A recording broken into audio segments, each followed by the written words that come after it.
Hey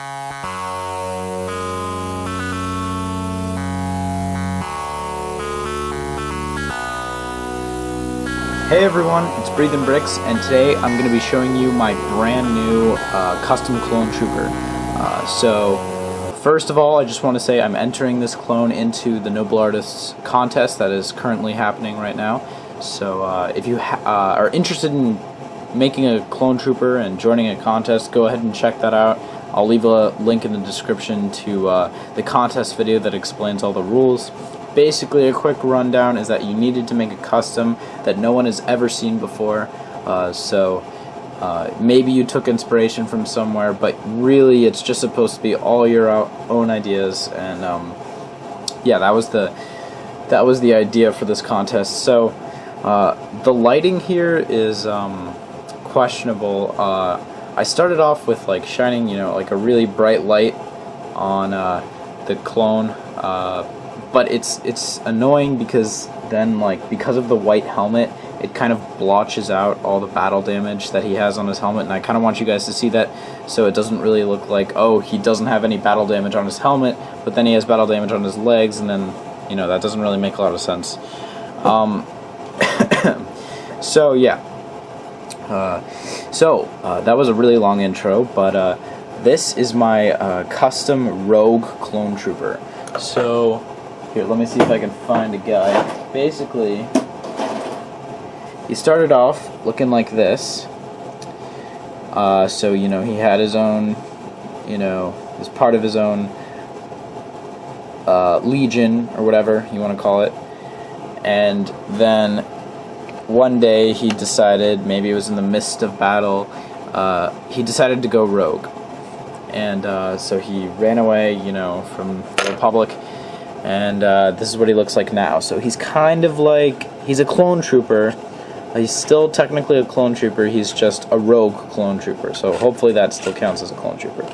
So I guess before we do an intensive review, I guess we can do kind of like a 360 all around him. So yeah, this guy is really awesome.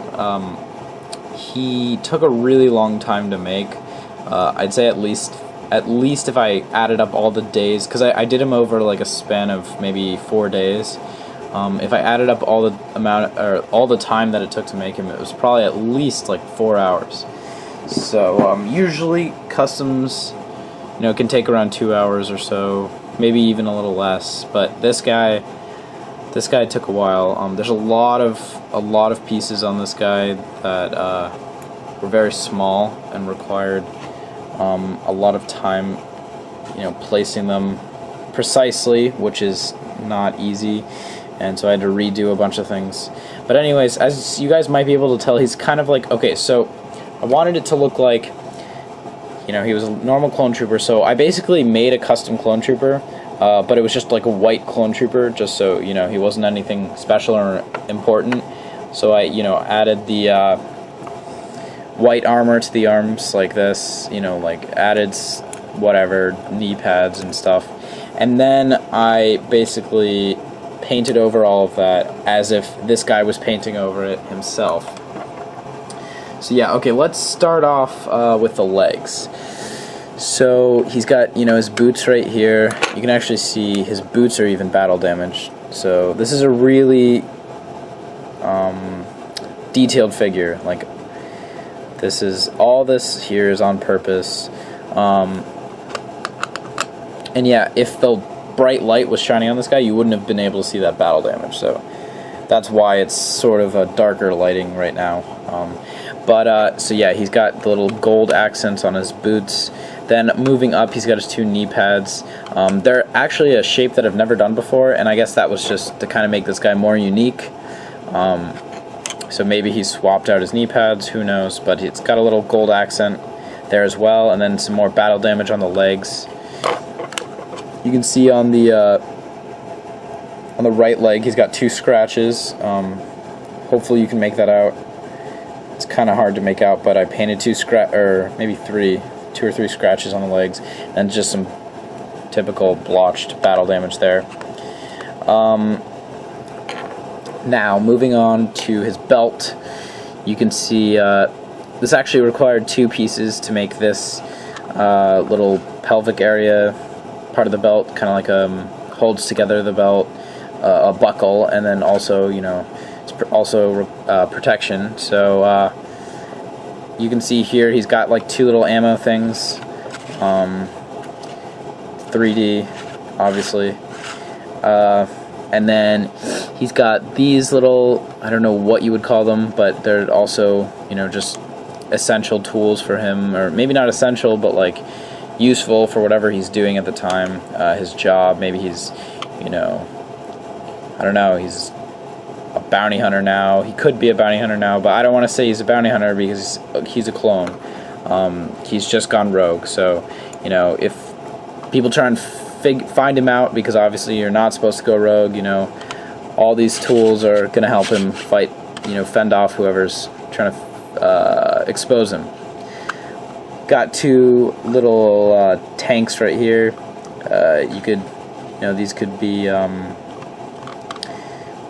just holding little supplies that would get damaged if they weren't held in these containers. Otherwise, could be explosives.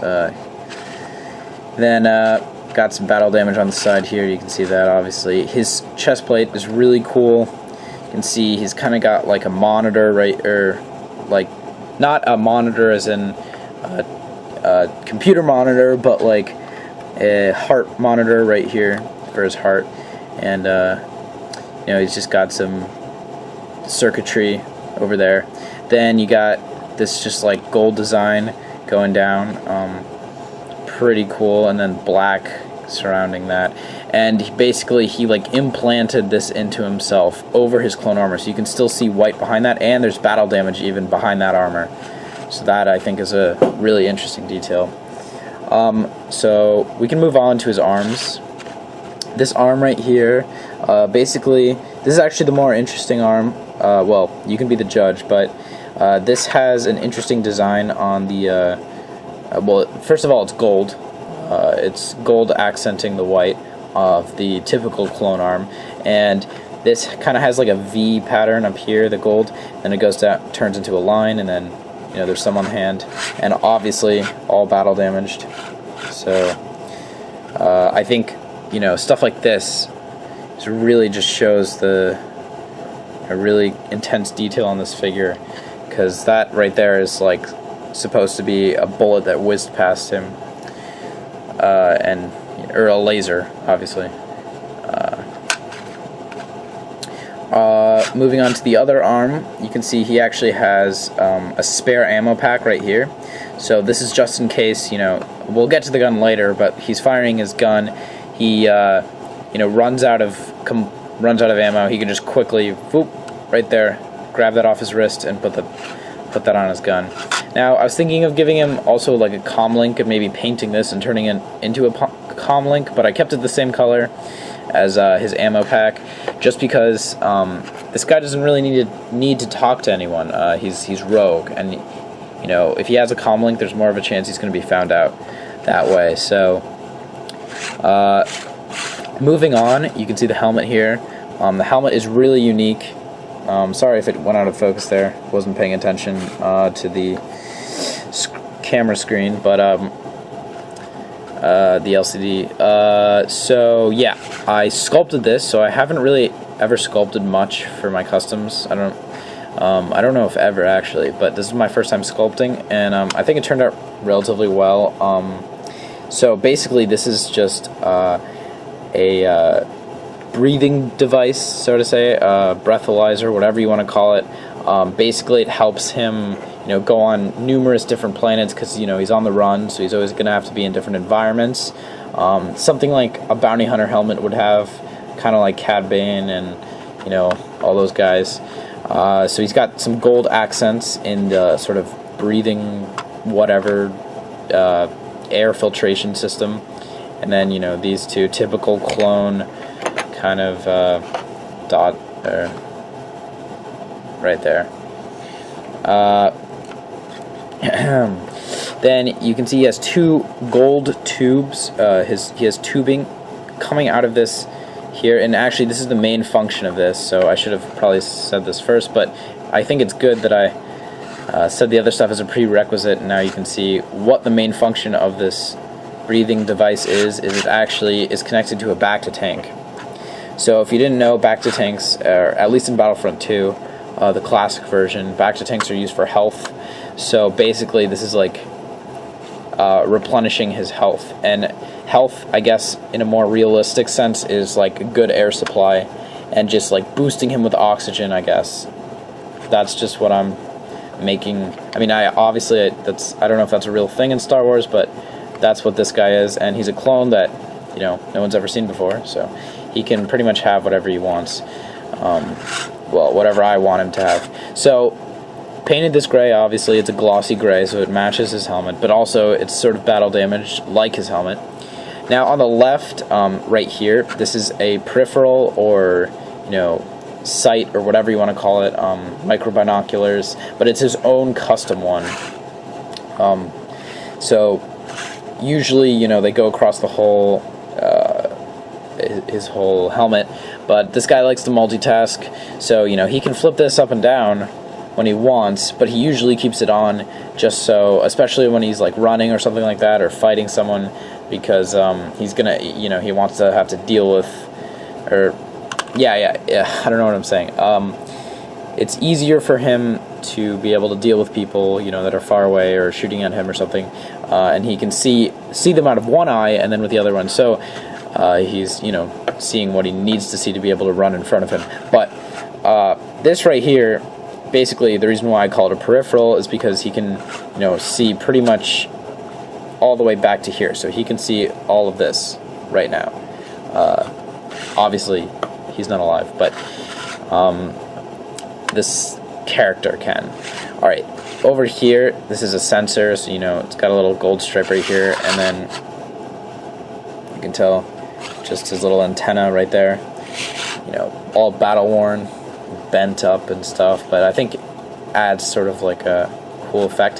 His helmet is really cool. He's got, you know, two laser those things up here, and then some battle damage on this side, just from like smoke and, you know, clanking into things. I kind of wanted to leave his helmet plain just to keep that sort of original clone trooper aspect to him, because I really didn't want this guy to be, you know, super overcomplicated and decked out if I had put, like, you know, gold on his helmet, which I was thinking of doing, but I really like how I kept him sort of like, oh, he still, you know, knows his roots. He was originally a normal clone trooper, but now he's like a cool one, if that makes sense. Well, in his eyes, he is. So really cool effect here. I've never done this before. Well, I haven't really battle damaged many of my troops either. But this is actually sunburn. So that's the effect I went for here. So, well, not sunburn, but like if he was in an explosion, you know, let's say this was the explosion right here, went like that. Then now he's got like this red sort of burnt part, you know, because let's say, you know, there's paint and you put a flame to it.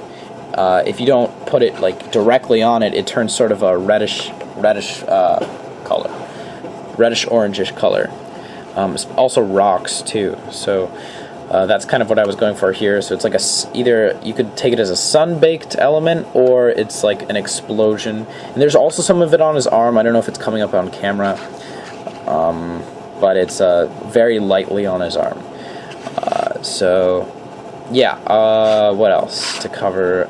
Okay, so his back is also really cool, and you kind of have to see it from a certain angle to really get the full kind of effect of it. I don't know what that means, but so I customized obviously this cape, and I made it, okay, so, well, I originally cut it and it was uneven, and usually, you know, I would cut it back to be even, but I kind of like how this looks. I made it, so I decided to like cut it up, make it look really torn and worn. So basically he made this cape himself, so obviously it's not going to be perfect, and that's kind of the point of it here.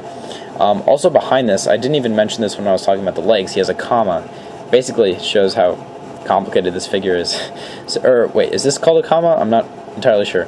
But yeah, this wraps around his legs, gold accented, very cool. And here, let me see, like an old comic of mine, or is this guy? No,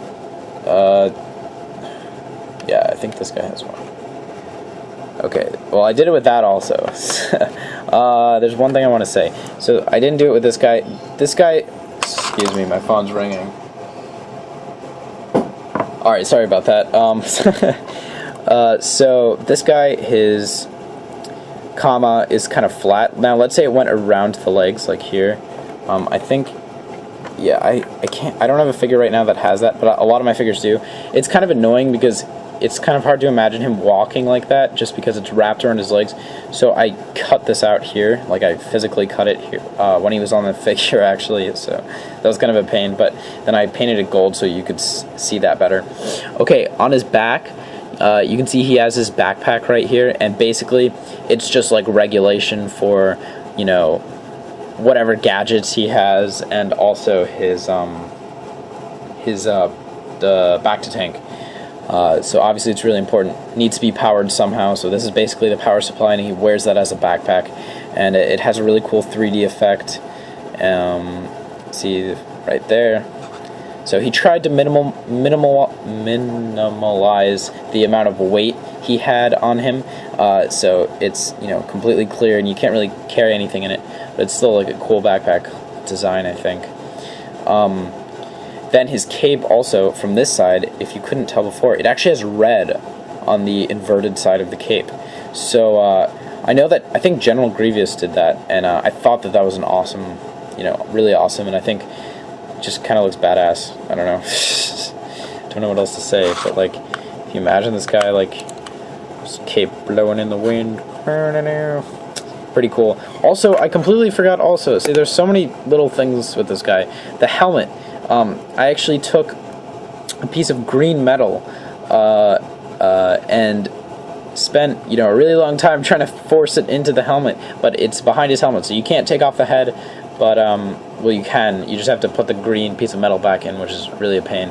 But he has this, like, really creepy green stare visor. Pretty cool. Finally, his gun. Also on this arm, battle damage. I don't think I mentioned that. So his gun is a really awesome gun. It's kind of like a Jango Fett gun, or not Jango Fett, Boba Fett gun. I think those are EE3s.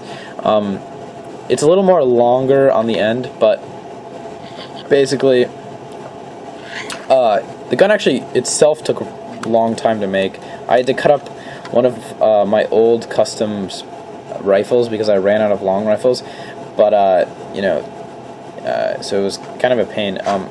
So I cut this up, basically cut apart a whole entire Lego gun, and just reformed it all together. And my phone's ringing again. Sorry about that. Okay, so yeah, you can see it's got the little ammo thing here, got his sights, all that jazz. You know what, I'll actually turn on the light for this so you can actually see.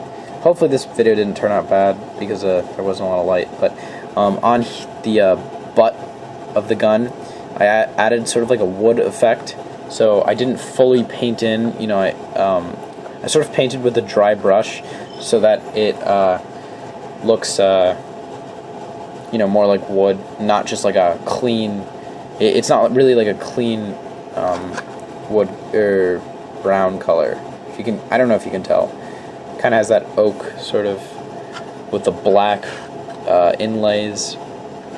It's not really inlaid, but that's what wood looks like when it's smoothed out. So, yeah. So that's my figure. Here's him in some light, more light.